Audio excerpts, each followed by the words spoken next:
Welcome back to another Utang Talk with Ate Red episode. Usapang blacklisted tayo guys today. And yung term kasi na blacklist is one of the terms na pag ola yung mga gumagamit, parang napaka-overused, medyo OA yung context. Pero in today's video, yung example ko is ito yata yung pinaka-appropriate na paggamit ng term na blacklisted. Didiscuss ko dito is yung experience ko sa isang service where nagkautang ako ng 6,000 pesos at hindi ko siya nabayaran sa loob ng 10 years.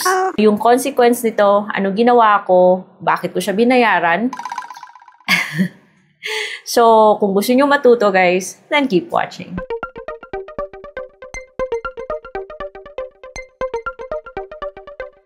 Hello everyone, welcome back to my channel. It's Ate Red here. And today, usapang utang with Ate Red po tayo. And today, yung terms natin is magre-revolve tayo around blacklisted. Bagong lahat, please consider subscribing to my channel because in other episodes or in other videos, I talk about loan platforms. And every Friday, gumagawa tayo ng mga video na to which is aimed at financial literacy and being responsible borrowers or, you know, debt management, diba? Debt is always a part of life, guys. Utang is life. Hindi natin yan maiiwasan. Gaano man karami yung pera mo, gaano man kaliit, or saang stage ka man sa life, utang is part na ng life. 10 years ago, nagkautang ako, and right now, ngayon, na kasi nagpatayo kami ng bahay, kinailangan ko siyang bayaran. Ito po yung utang ko sa PLDT. Nagkaroon din ako ng point sa life ko na ang hirap din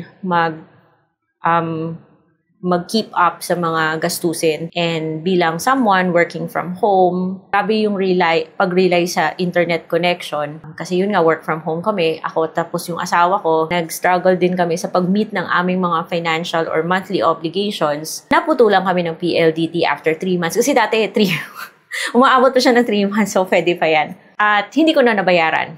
Sa madaling salita. Siyempre, tumatawag din si PLDT, nagpa-follow up until such time na nag-stop na silang tumawag. Consequence of that, siyempre, hindi ka basta-basta makakapagpakabit ulit ng linya, di ba? Kasi yun nga, blacklisted din na sa PLDT. So, ito yung pinaka-appropriate na term na paggamit ng blacklist. Nakalusot ako for so many years because, well, siyempre, ilang beses din kami lumipat ng bahay.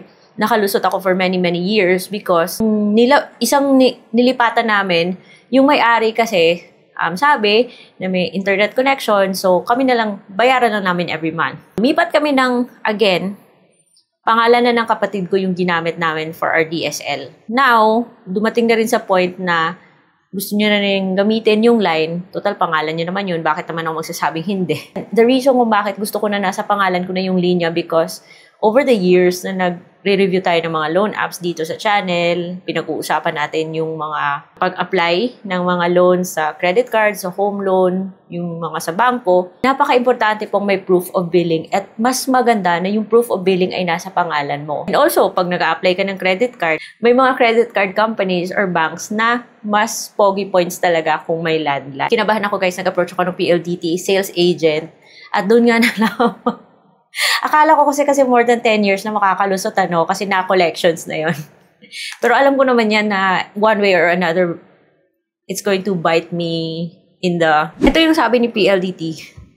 With blacklisted account, yung dati kong account number, lumabas pa nga under same name, same date of birth, but with different address. With OB, overdue balance siguro yan, amounting to 6,991.01. Sabi ko, naku, lagot. At least nga guys, wala nang charges. Parang tinanggal na nila kasi na-forward na sa collections department ni PLDT. So, kung babayaran ko ba to, pwede na ba ako mag-apply for a new line? Sabi nila, bayaran ko lang daw at automatic naman ako makakapag-apply ng bago.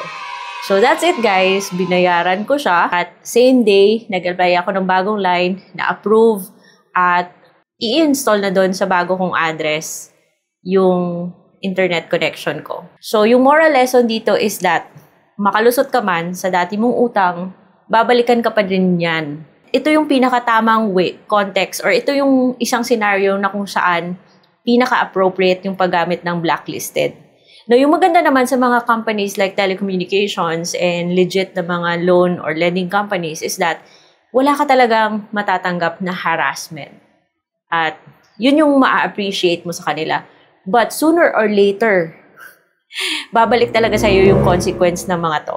Recently kasi guys even telecommunications companies are now required, Globe, Smart, PLDT, Globe Lines, they are now required na mag-submit ng report sa CIC. I've checked my credit report many times na through Lista, CIBI, or TransUnion. Hindi naman lumabas si PLDT or what. Pero ito siguro yung reason kung bakit dati nahirapan akong mag-apply ng postpaid line sa Smart. Nahirapan din akong mag-apply ng postpaid line sa Globe. Buti na nga lang nakalusot ako sa Smart dahil sa promo. And also, siguro nakikita din to ng mga ibang lending institutions, di ba? Yun, ito po yung consequence. So, di ka man makukulong guys pag may ganito kang utang, pero what if later, kailangan mo nang magkaroon ng line na under sa name mo? Kasi, yung example ko lang dito is, gusto ko magkaroon ng PLDT line na nasa pangalan ko dahil kapag may landline ka, mas okay to pag nag-a-apply ka ng credit card or ng mga sa bangko. Tapos, there are other lending platforms like Bilis, di ba? Bilis and others na legit na mas maganda talagang yung proof of billing mo nasa pangalan mo. Kaya ito yung lesson learned. And also guys, natuwa ako kasi itong PLDT is just one of the utangs ko from 10 years ago na at least, parang nabunutan ako guys ng tinik kasi na finally nabayaran ko na siya. At yung goal ko talaga is mabayaran yung sa isang credit card ko dati na na-cancel because of non-payment. Kasi lumabas talaga siya sa credit history ko guys. And that's one of the reasons kung bakit hirap rin akong ma-approve sa mga ibang credit card, sa ibang loans. Kasi it's not because na nag-vlog ako about utang palagi akong approve. Nagkakaroon na ako mga struggles. Kaya nga sinishare ko yung aking mga personal experience para hopefully matuto kayo dito. So, I hope meron kayo natutunan sa episode na to and let me know kung ano yung mga kwentong blacklisted nyo para I'll do more research and then share it to as many viewers as possible.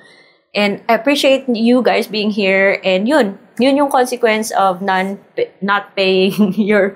Aside na mawawalan ka ng line, but mahihirapan ka sooner or later na magkaroon ng bagong line. At baka makikita din ng ibang lending companies may utang ka sa PLDT, di ba? And sa panahon ngayon, importante na kasi yung landline. Importante na rin yung internet, di ba? So, mas maganda na yung internet mo nasa pangalan mo because daming benefits, guys. So, shoutout sa kay June Castle 7978. Pa-shoutout Ate Red. Shoutout din sa kay Newbie COD Vlog. And sa kay Genesis Aguanta 5288. So, thank you so much sa inyong tatlo for always tuning in. At also sa inyong lahat for always watching my videos. I hope meron kayo natutunan. And that's all for today. Bye-bye!